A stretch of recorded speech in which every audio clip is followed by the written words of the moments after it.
Good evening money persons, welcome to daily money show number 484. ఈ రోజు daily money షోలో market update తో పాటు మార్కెట్ లో ఉన్న ఇంపార్టెంట్ అప్డేట్స్ అన్నిటిని క్విక్ గా డిస్కస్ చేసేద్దాం. అండ్ మార్కెట్ అప్డేట్ లోకి వెళ్లే ముందు మీ అందరికీ ఒక important announcement. Every week Friday రోజున మన మనీ పర్ స్టాక్స్ ఛానల్లోని వీడియోస్ ని రిలీజ్ చేస్తుంటాం కదా. ఈ వీడియోస్ కి అయితే మీ అందరి దగ్గర నుంచి చాలా మంచి రెస్పాన్స్ వస్తుంది అండ్ వీడియోస్ యొక్క రీచ్ కూడా చాలా బాగుంది. అండ్ ఈ ఫ్రైడే అంటే ఈ రోజు ఈవినింగ్ రోజున ఒక చాలా ఇంట్రెస్టింగ్ వీడియో అయితే రిలీజ్ చేయబోతున్నాం. ఈ వీడియోలో కంటెంటే కాదు, ఈవెన్ ఎడిటింగ్ పరంగా కూడా మీకు విజువల్లీ చాలా మంచి ఎక్స్పీరియన్స్ ఇవ్వబోతుంది. సో మిస్ అవ్వకుండా మన టాక్స్ ఛానల్ వీడియోని అయితే మాత్రం చూడండి. ఒకవేళ మీరు ఎవరైనా సరే మన మనీ పర్ స్టాక్స్ ఛానల్ ఇప్పటి వరకు ఫాలో అవ్వట్లేనట్లయితే ఇటువంటి ఇంట్రెస్టింగ్ వీడియోస్ ని మిస్ అవుతూ ఉండొచ్చు. మన మనీ పర్ స్టాక్స్ ఛానల్ యొక్క లింక్ ని ఈ వీడియో యొక్క డిస్క్రిప్షన్ లోను కింద కామెంట్ సెక్షన్ ఫస్ట్ కామెంట్ లో ఉంచుతాను. ఆ లింక్ మీద క్లిక్ చేయడం ద్వారా మన money per stocks channel follow అవుతూ ఇటువంటి ఇంట్రెస్టింగ్ వీడియోస్ ని రెగ్యులర్ గా ఫాలో అవ్వచ్చు. Let's start today's daily money show. ముందుగా మార్కెట్ అప్డేట్ చూసినట్లయితే ఈ రోజు సెషన్ లో సెన్సెక్స్ 236 పాయింట్స్ కరెక్ట్ అయ్యి 60,621 పాయింట్స్ కి క్లోజ్ అయినట్లయితే నిఫ్టీ 80 పాయింట్స్ కరెక్ట్ అయ్యి 18,027 పాయింట్స్ కి క్లోజ్ అయింది. అండ్ ఈ రోజు సెషన్ లో మిడ్ క్యాప్ ఇండెక్స్ 0.75% కరెక్ట్ అయినట్లయితే స్మాల్ క్యాప్ ఇండెక్స్ 0.45% కరెక్ట్ అయింది. నెక్స్ట్ సెబీ ఒక న్యూస్ ఛానల్ లోని ఫ్రంట్ రన్నింగ్ ఆపరేషన్స్ జరిగినట్లుగా సస్పెక్ట్ చేస్తుందని అండ్ దీనివల్ల ఈ ఫ్రంట్ రన్నింగ్ ఆపరేషన్స్ లో పాల్గొన్న వారిపైన సెర్చ్ ఆపరేషన్స్ కండక్ట్ చేస్తున్నట్లుగా న్యూస్ అప్డేట్స్ వస్తున్నాయి. అసలు ఈ ఫ్రంట్ రన్నింగ్ ఆపరేషన్ అంటే ఏంటో మీకు ఇప్పుడు సింపుల్ గా ఎక్స్ప్లెయిన్ చేస్తాను. ఫర్ ఎగ్జాంపుల్, ఎవరైనా ఒక వ్యక్తి ఒక స్టాక్ లోని పొజిషన్ తీసుకుని దాని తర్వాత వాళ్ళు ఇలాంటి న్యూస్ ఛానల్స్ లోకి వచ్చి ఆ స్టాక్ రిలేటెడ్ గా పాజిటివ్ గా మాట్లాడారు అనుకోండి, అప్పుడు ఏమవుతుంది, ఆ న్యూస్ ఛానల్ ఫాలో అయ్యే చాలా మంది ఆ స్టాక్ ని కొనేటువంటి అవకాశం ఉంటుంది. ఇలా ఎక్కువ మంది ఒక్కసారి ఆ స్టాక్ లోని బై ఆర్డర్స్ పెట్టడం వలన ఆ స్టాక్ ప్రైస్ బాగా పెరుగుతుంది. అలా పెరగగానే ఈ స్టాక్ లో ప్రీవియస్ గానే పొజిషన్స్ తీసుకున్నటువంటి వ్యక్తులు ఎవరైతే ఉంటారో వాళ్ళు వెంటనే వాళ్ళ పొజిషన్స్ ని స్క్వేర్ ఆఫ్ చేసుకుని ప్రాఫిట్స్ బుక్ చేసుకుంటే దానిని ఫ్రంట్ రన్నింగ్ ఆపరేషన్స్ అంటారు. సో ఇలా కొంతమంది మార్కెట్ ఎక్స్పర్ట్స్ వాళ్ళు న్యూస్ ఛానల్లోకి రాకముందే వాళ్ళకి చెందినటువంటి వ్యక్తులు కొన్ని స్టాక్స్ లోని పొజిషన్స్ తీసుకుని తర్వాత ఈ మార్కెట్ ఎక్స్పర్ట్స్ న్యూస్ ఛానల్లోకి వచ్చి ఆ స్టాక్ రిలేటెడ్ గా మాట్లాడిన తర్వాత ఆ స్టాక్ ఒక్కసారి పాజిటివ్ గా మూవ్ అవుతుంది కదా. దాని తర్వాత వాళ్ళు ప్రాఫిట్స్ ని బుక్ చేసుకున్నట్లుగా సెబీ సస్పెక్ట్ చేసి జైపూర్, కోల్కతా, నోయిడా, పూణేలోని మల్టిపుల్ లొకేషన్స్ లో సెర్చ్ ఆపరేషన్స్ కండక్ట్ చేస్తున్నట్లుగా న్యూస్ అప్డేట్స్ వస్తున్నాయి. సెబీకి వాళ్ళ surveillance inputs and internal alert system నుంచి వచ్చినటువంటి ఇన్పుట్స్ ద్వారా వీళ్ళని సస్పెక్ట్ చేసినట్లుగా అండ్ ప్రెసెంట్ దీని రిలేటెడ్ గా సెబీ ఎగ్జామినేషన్ కండక్ట్ చేస్తున్నట్లుగా వేరియస్ బిజినెస్ ఆర్టికల్స్ లో అయితే న్యూస్ అప్డేట్స్ వచ్చాయి. కాకపోతే ఈ బిజినెస్ న్యూస్ ఛానల్ ఏది అండ్ ఆ వ్యక్తులు ఎవరన్నది మాత్రం ఇప్పటి వరకు బయటికి రాలేదు. సో అందుకని ఎవరైనా ఒక స్టాక్ లో ఇన్వెస్ట్ చేశారనో లేదా ఒక స్టాక్ గురించి పాజిటివ్ గా మాట్లాడుతున్నారనో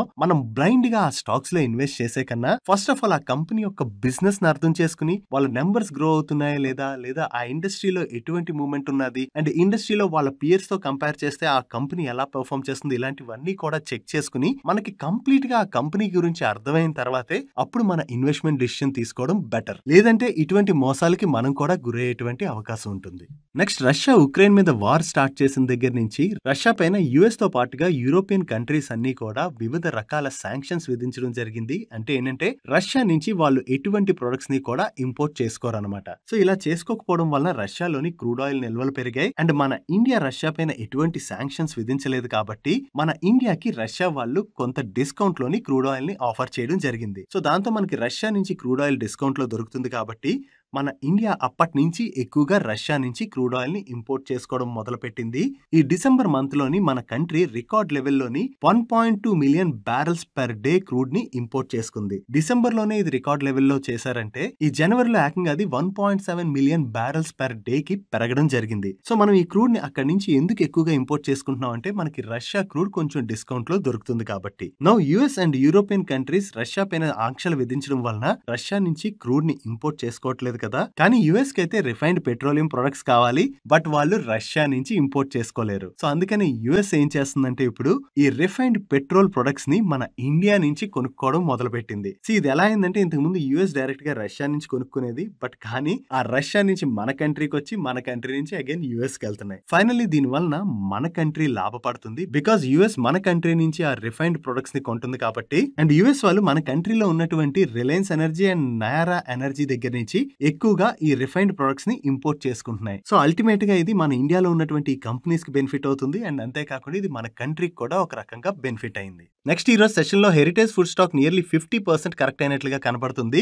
దీంతో కొంతమంది మన యూట్యూబ్ కామెంట్ సెక్షన్ లో ఈ స్టాక్ ఎందుకు ఇంతలా కరెక్ట్ అయిందని అడుగుతున్నారు. యాక్చువల్లీ మీకు గుర్తున్నట్లయితే హెరిటేజ్ ఫుడ్స్ వాళ్ళు ప్రీవియస్ గా 1:1 రైట్స్ ఇష్యూని అనౌన్స్ చేయడం జరిగింది. ఈ రైట్స్ ఇష్యూ యొక్క ఎక్స్ డేట్ అంటే ఎగ్జిక్యూషన్ డేట్ ఈ రోజు. దాంతోనే మనకి స్టాక్ ప్రైస్ అడ్జస్ట్ అవడం వలన మనకి స్టాక్ అంతలా కరెక్ట్ అయినట్లుగా కనపడుతుంది, కానీ ఆ స్టాక్ అంతలా కరెక్ట్ అవ్వలేదు. యాక్చువల్ గా చూసినట్లయితే స్టాక్ ఇంకా పాజిటివ్ గా రియాక్ట్ అయింది. ఒకవేళ ఆల్రెడీ ఎవరైనా సరే హెరిటేజ్ ఫుడ్ స్టాక్స్ ని కనుక హోల్డ్ చేస్తున్నట్లయితే వాళ్ళు కంపల్సరీ ఈ రైట్స్ ఇష్యూలో పార్టిసిపేట్ చేయాలి. లేదా ఈ స్టాక్ ప్రైస్ అడ్జస్ట్ అయిపోవడం అండ్ రైట్స్ ఇష్యూలో వాళ్ళు పార్టిసిపేట్ చేయకపోవడం వల్ల వాళ్ళకి ఫ్రెష్ స్టాక్స్ కూడా రావు, కాబట్టి వాళ్ళు నష్టపోతారు.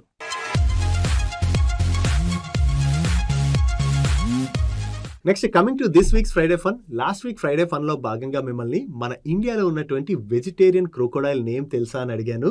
యాక్చువల్లీ దీనికి ఆన్సర్ ఆ క్రొకోడైల్ నేమ్ బబియా అండ్ ఆ క్రొకోడైల్ కేరళలో ఉన్నటువంటి పద్మనాభ స్వామి వారి టెంపుల్లో ఉండేది.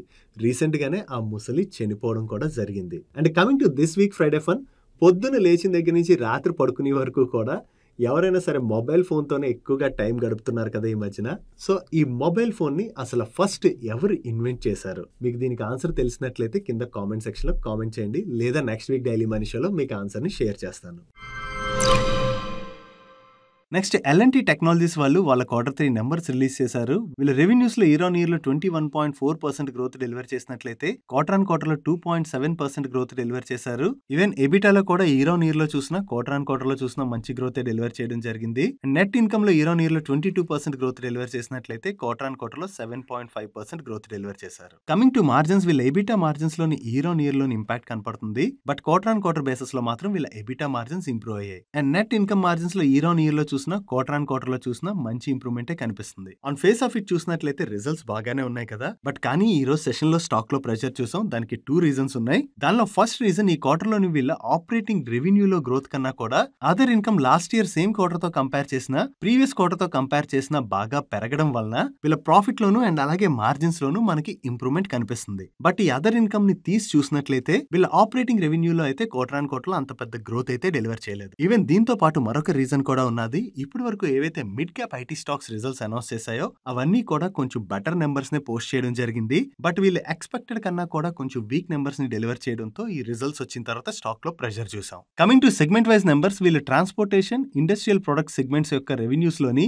ఇయర్ ఆన్ ఇయర్ లో చూసినా క్వార్టర్ ఆన్ క్వార్టర్ లో చూసినా మంచి గ్రోత్ డెలివర్ చేశారు. బట్ రిమైనింగ్ సెగ్మెంట్స్ యొక్క రెవెన్యూస్ లో ఇయర్ ఆన్ ఇయర్ లో చూసినా క్వార్టర్ ఆన్ క్వార్టర్ లో చూసినా డ్రాప్ కనిపిస్తుంది. And year on year basis లోని వీళ్ళ అట్రిషన్ రేట్ బాగా పెరిగింది. But quarter on quarter basis లో వీళ్ళ అట్రిషన్ రేట్ తగ్గింది. అండ్ ఎయిర్ బస్ వాళ్ళు వీళ్ళని advanced capabilities and digital manufacturing services related గా స్ట్రాటజిక్ ఇంజనీరింగ్ పార్ట్నర్ గా సెలెక్ట్ చేసుకున్నట్లుగా వీళ్ళు అప్డేట్ చేస్తున్నారు. Next coming to HUL numbers, year on year basis లో వీళ్ళ సేల్స్ లో 16% గ్రోత్ డెలివర్ చేసినట్లయితే ఎబిటాలో 8% గ్రోత్ డెలివర్ చేశారు. అండ్ నెట్ ప్రాఫిట్ లో 12% గ్రోత్ డెలివర్ చేశారు. బట్ వీళ్ళ ఎబిటా మార్జిన్స్ లో మాత్రం 180 బేసిస్ పాయింట్స్ డ్రాప్ కనిపిస్తుంది. క్వార్టర్ ఆన్ క్వార్టర్ బేసిస్ లోని వీళ్ళ రెవెన్యూస్ లో మంచి గ్రోత్ డెలివర్ చేశారు. బట్ ప్రీవియస్ క్వార్టర్ లో వీళ్ళు 2670 crores ప్యాట్ జనరేట్ చేసినట్లయితే ఈ క్వార్టర్ కి అది 2481 crores కి తగ్గింది. So quarter on quarter basis లో వీళ్ళ రెవెన్యూస్ లో గ్రోత్ డెలివర్ చేసిన ప్యాట్ లో డ్రాప్ కనిపిస్తుంది. ఒకటి వీళ్ళ మార్జిన్స్ స్ట్రింక్ అవడం అండ్ అలాగే క్వార్టర్ ఆన్ క్వార్టర్ బేసిస్ లో వీళ్ళ ప్రాఫిట్ తగ్గడంతో ఈ రోజు సెషన్ లో HUL స్టాక్ లోని ప్రెషర్ చూసాం. అండ్ ఈ రిజల్ట్స్ తో పాటుగా వీళ్ళు ఏం అనౌన్స్ చేశారంటే వీళ్ళ బోర్డ్ యూనిలీవర్ గ్రూప్ తోని new royalty and central services arrangement ని అప్రూవ్ చేసినట్టుగా చెప్తున్నారు. అంటే యూనిలీవర్ బ్రాండ్ ఏదైతే వీళ్ళు యూజ్ చేస్తున్నారో దానికి వీళ్ళు రాయల్టీ ఫీజ్ పే చేయవలసి ఉంటుంది. సో నెక్స్ట్ 3 years లో ఈ రాయల్టీ ఫీజ్ 80 బేసిస్ పాయింట్స్ వరకు పెరుగుతుందని వీళ్ళు చెప్తున్నారు. అండ్ వీళ్ళ మేనేజ్మెంట్ అవుట్లుక్ రిలేటెడ్ గా కామెంట్ చేస్తూ ప్రీవియస్ క్వార్టర్స్ లో ఏదైతే ఇన్ఫ్లేషన్ రిలేటెడ్ ప్రెషర్ ఫేస్ చేసామో అది తగ్గిందని అండ్ కన్స్యూమర్ డిమాండ్ లో కూడా గ్రాడ్యువల్ రికవరీ కనపడబోతున్నట్లుగా చెప్తున్నారు. అండ్ నియర్ టర్మ్ లోని వీళ్ళు పాజిటివ్ గా ఉన్నట్లుగా కూడా కామెంట్ చేస్తున్నారు. Next another mid cap IT company అయిన Coforge వాళ్ళు వాళ్ళ Q3 నెంబర్స్ రిలీజ్ చేశారు. వీళ్ళ రెవెన్యూస్ లో ఇయర్ ఆన్ ఇయర్ లో మంచి గ్రోత్ డెలివర్ చేశారు. అండ్ క్వార్టర్ ఆన్ క్వార్టర్ లో కూడా డీసెంట్ గ్రోత్ డెలివర్ చేయడం జరిగింది. అండ్ ఎబిటాలోని ఇయర్ ఆన్ ఇయర్ లో 19.7% గ్రోత్ డెలివర్ చేసినట్లయితే క్వార్టర్ ఆన్ క్వార్టర్ లో 5% గ్రోత్ డెలివర్ చేశారు. బట్ ఎబిటా మార్జిన్స్ లో ఇయర్ ఆన్ ఇయర్ లో 63 బేసిస్ పాయింట్స్ డ్రాప్ కనిపిస్తుంది. కానీ క్వార్టర్ ఆన్ క్వార్టర్ బేసిస్ లో వీళ్ళ ఎబిటా మార్జిన్స్ ఫ్లాట్ గా ఉన్నాయి. Coming to Pat, year on year లో 24.2% గ్రోత్ డెలివర్ చేసినట్లయితే క్వార్టర్ ఆన్ క్వార్టర్ లో 13.5% గ్రోత్ డెలివర్ చేశారు. అండ్ ప్యాట్ మార్జిన్స్ లో ఇయర్ ఆన్ ఇయర్ లో స్లైట్ గా ఇంప్రూవ్మెంట్ కనపడుతుంది. అండ్ క్వార్టర్ ఆన్ క్వార్టర్ లో అయితే వీళ్ళ ప్యాట్ మార్జిన్స్ లో 84 బేసిస్ పాయింట్స్ ఇంప్రూవ్మెంట్ కనిపిస్తుంది. అండ్ వీళ్ళ న్యూ క్లయింట్ ఎడిషన్ కంటిన్యూస్ గా పెరుగుతూ వస్తుంది. అండ్ వీళ్ళ క్లయింట్ కాన్సన్ట్రేషన్ కూడా కంటిన్యూస్ గా తగ్గించుకుంటూ వస్తున్నారు, which is good. And last year same quarter తో కంపేర్ చేస్తే వీళ్ళ బిగ్ సైజ్ క్లయింట్ నెంబర్ కూడా బాగానే పెరిగింది. And coming to attrition, last year same quarter తో కంపేర్ చేసిన ప్రీవియస్ క్వార్టర్ తో కంపేర్ చేసిన వీళ్ళ అట్రిషన్ తగ్గింది, విచ్ ఈస్ గుడ్. ఓవరాల్ గా ఈ క్వార్టర్ లోని కొఫోర్జ్ వాళ్ళు మంచి నెంబర్స్ డెలివర్ చేసేసరికి ఈ రోజు సెషన్ లో స్టాక్ లో పాజిటివ్ మూమెంటం చూసాం. నెక్స్ట్ లోరస్ ల్యాబ్స్ వాళ్ళ విశాఖపట్నం పరవాడ యూనిట్ 5 మ్యానుఫ్యాక్చరింగ్ ఫెసిలిటీలోని యుఎస్ FDA వాళ్ళు అక్టోబర్ 24 నుంచి అక్టోబర్ 28 మధ్యన ఇన్స్పెక్షన్ కండక్ట్ చేయడం జరిగింది. నో ఇన్స్పెక్షన్ ఎండ్ అయిన తర్వాత ఇప్పుడు వీళ్ళకి యుఎస్ FDA దగ్గర నుంచి EIR రిపోర్ట్ అంటే ఎస్టాబ్లిష్మెంట్ ఇన్స్పెక్షన్ రిపోర్ట్ వచ్చినట్లుగా వీళ్ళు షేర్ చేస్తున్నారు. ఈ EIR రిపోర్ట్ లోని వీళ్ళ యూనిట్ 5 కి ఎటువంటి అబ్జర్వేషన్స్ రాలేదు. ఇది మనం లోరస్ ల్యాబ్స్ రిలేటెడ్ గా పాజిటివ్ గా అర్థం చేసుకోవచ్చు. బికాస్ అబ్జర్వేషన్స్ రాలేదు కాబట్టి యూనిట్ 5 నుంచి వీళ్ళు యూఎస్ కి ఎక్స్పోర్ట్స్ అయితే కంటిన్యూ చేసుకోవచ్చు. Next Yes Bank and 63 Moons related గా ఒక అప్డేట్ వచ్చింది. ఈ ఇద్దరి మధ్యన నడుస్తున్నటువంటి ఇష్యూ ఇప్పటిది కాదు, చాలా పాతది. ప్రీవియస్ గా ఎస్ బ్యాంక్ యొక్క 81 బాండ్స్ లోని చాలా మంది ఇన్వెస్ట్ చేయడం జరిగింది. వాటి యొక్క value around 8,415 crores. But Yes Bank లో స్కామ్ జరిగిన టైంలోని ఆర్బీఐ వాళ్ళు ఈ 81 బాండ్స్ ని కంప్లీట్ గా రైట్ ఆఫ్ చేయడం జరిగింది. ఈ ఆర్బీఐ రైట్ ఆఫ్ చేసిన దానికి అగైనిస్ట్ గా 63 మూన్స్ టెక్నాలజీస్ లిమిటెడ్ వాళ్ళు మెడ్రాస్ హైకోర్ట్ ని అప్రోచ్ అయ్యారు. బికాస్ ఈ ఎస్ బ్యాంక్ యొక్క 81 బాండ్స్ లోని ఈ 63 మూన్స్ వాళ్ళు 300 crores వరకు ఇన్వెస్ట్ చేశారు. ఆ టైంలో ఆర్బీఐ వాళ్ళు కోర్టులోని వాళ్ళు చేసిన దానికి సమర్థించుకోవడం జరిగింది. ఈ 81 బాండ్స్ ని రూల్స్ పరంగానే రైట్ ఆఫ్ చేశామని చెప్పి వాళ్ళు దానికి రిప్లై ని సబ్మిట్ చేశారు. నౌ ఈ కేసు ఇంకా నడుస్తానే ఉన్నది. ఈ కేసులోని ఇప్పుడు 63 మూన్స్ అండ్ వీళ్ళతో పాటు 81 బాండ్స్ లో ఎవరెవరైతే ఇన్వెస్ట్ చేశారో వాళ్ళందరూ కూడా విన్ అయినట్లుగా సిఎన్బిసి యాంకర్ షేర్ చేస్తున్నారు. సో ఇప్పుడు వీళ్ళు ఈ కేసుని విన్ అయ్యారు కాబట్టి ఫర్దర్ గా ఈ కేసు రిలేటెడ్ గా ఏం డీటెయిల్స్ వస్తాయో చూడాలి. అంటే బ్యాంక్ వీళ్ళకి ఎంత అమౌంట్ పే చేయాలని చెప్పి కోర్టు తీర్పిస్తుందో మనం చూడవలసి ఉన్నది. ఇది 63 మూన్స్ టెక్నాలజీస్ రిలేటెడ్ గా పాజిటివ్ కాబట్టి ఈ న్యూస్ అప్డేట్ రాగానే ఈ స్టాక్ ఈ రోజు సెషన్ లో 8% పైనే పెరిగింది. అండ్ ఎస్ బ్యాంక్ స్టాక్ లోని స్లైట్ గా ప్రెషర్ చూసాం. నెక్స్ట్ టాటా మోటార్స్ వాళ్ళు ఈవీ సెగ్మెంట్ లోని చాలా స్ట్రాంగ్ గా వర్క్ చేస్తున్నట్లుగా మనందరికీ ఐడియా ఉంది కదా. నో ఈవీ సెగ్మెంట్ ని ఇంకా ఎక్స్పాండ్ చేయడానికి వీళ్ళు $500 to $600 million ఫండ్స్ రైజ్ చేసేందుకు గాను మార్క్యూ ఇన్వెస్టర్స్ తో డిస్కషన్స్ లో ఉన్నట్లుగా న్యూస్ అప్డేట్స్ వస్తున్నాయి. అండ్ టాటా మోటార్స్ వాళ్ళు 2026 కల్లా కూడా 10 న్యూ ఎలక్ట్రిక్ వెహికల్ మోడల్స్ ని లాంచ్ చేస్తామని చెప్పి ప్రీవియస్ గానే అనౌన్స్ చేయడం జరిగింది. మైట్ బి ఈ వెహికల్స్ లాంచ్ ప్లాన్ లో భాగంగానే వీళ్ళు marquee investors like sovereign wealth fund and Canada pension fund వాళ్ళని అప్రోచ్ అయినట్లుగా ఈ న్యూస్ ఆర్టికల్లో షేర్ చేస్తున్నారు. వీ హ్యావ్ టు సీ దీని రిలేటెడ్ గా టాటా మోటార్స్ దగ్గర నుంచి ఏదైనా క్లారిఫికేషన్ వస్తుందేమో. నెక్స్ట్ సూర్య రోషిని వాళ్ళకి GAIL and Indian oil corporation వాళ్ళ దగ్గర నుంచి 147.30 crores వర్త్ ఆర్డర్ వచ్చింది. ఈ ఆర్డర్ లో భాగంగా వీళ్ళు powder coated GI pipes and API 5L coated pipes and అలాగే బేర్ పైప్స్ ని సప్లై చేయబోతున్నట్లుగా అప్డేట్ చేస్తున్నారు.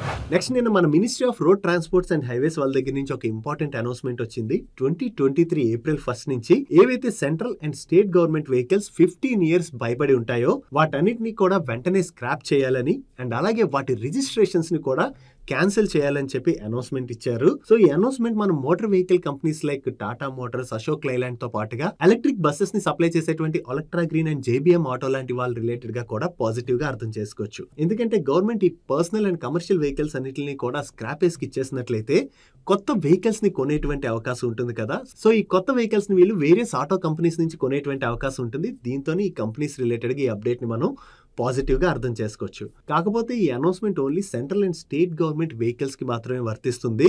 ఆర్మ్డ్ ఫోర్సెస్ కి చెందినటువంటి వెహికల్స్ కి అయితే వర్తించదని చెప్పి వీళ్ళు అనౌన్స్మెంట్ లో మెన్షన్ చేయడం జరిగింది. నెక్స్ట్ నిన్న నైట్ IIFL వెల్త్ వాళ్ళ బోర్డు వాళ్ళ Q3 ఫైనాన్షియల్ రిజల్ట్స్ తో పాటు స్టాక్ స్ప్లిట్ అండ్ బోనస్ ఇష్యూను కూడా అప్రూవ్ చేయడం జరిగింది. వీళ్ళు ముందుగా ఫేస్ వాల్యూ 2 గా ఉన్న వీళ్ళ స్టాక్ ని ఫేస్ వాల్యూ 1 కి స్ప్లిట్ చేయబోతున్నట్టుగా అనౌన్స్ చేశారు. అండ్ దాంతో పాటుగా 1:1 బోనస్ ఇష్యూను కూడా అప్రూవ్ చేయడం జరిగింది. అంటే రికార్డ్ డేట్ నాటికి ఎవరి దగ్గర అయితే IIFL యొక్క 1 స్టాక్ ఉంటుందో అది ఫస్ట్ 2 స్టాక్స్ గా స్ప్లిట్ అవబోతుంది. ఈ 2 స్టాక్ గా స్ప్లిట్ అయిన తర్వాత ఈ 2 స్టాక్స్ కి అనదర్ 2 స్టాక్స్ బోనస్ గా రాబోతున్నాయి. అంటే ఒక స్టాక్ ఎవరి దగ్గర అయితే రికార్డ్ డేట్ నాటికి ఉంటుందో ఆ స్టాక్ 4 స్టాక్స్ గా మారబోతుంది. దీనివల్ల అయితే మనకు వచ్చే యాడెడ్ అడ్వాంటేజ్ ఏమి ఉండదు. బికాజ్ ఈ స్టాక్ ని ఏ రేషియోలో అయితే స్ప్లిట్ చేసి అండ్ బోనస్ ఇష్యూ కూడా ఇవ్వబోతున్నారో అదే రేషియోలో స్టాక్ ప్రైస్ కూడా అడ్జస్ట్ అయిపోతుంది. That's it for today's daily money show guys. ఈ రోజు డైలీ మనీ షోలో నేను షేర్ చేసిన ఇన్ఫర్మేషన్ మీకు నచ్చినట్లయితే ఈ వీడియోని లైక్ చేయండి అండ్ ఈ video me friends and family members helpful అవుతుందంటే ఈ వీడియోని వాళ్ళకి షేర్ చేయండి. అండ్ మీరు ఇదే ఫస్ట్ టైం మన మనీ పర్స్ ఛానల్కి వచ్చి ఛానల్ ఇంకా సబ్స్క్రైబ్ చేయలేనట్లయితే ఇక్కడ ఉన్న ఛానల్ లోగో మీద క్లిక్ చేసి ఛానల్ సబ్స్క్రైబ్ చేస్తూ పక్కన ఉన్న బెల్ ఐకాన్లో ఆల్ నోటిఫికేషన్స్ యాక్టివేట్ చేసుకోండి. నేను చంద్రశేఖర్ పత్రి మరొక ఇంట్రెస్టింగ్ వీడియోతో కలుద్దాం. Good night.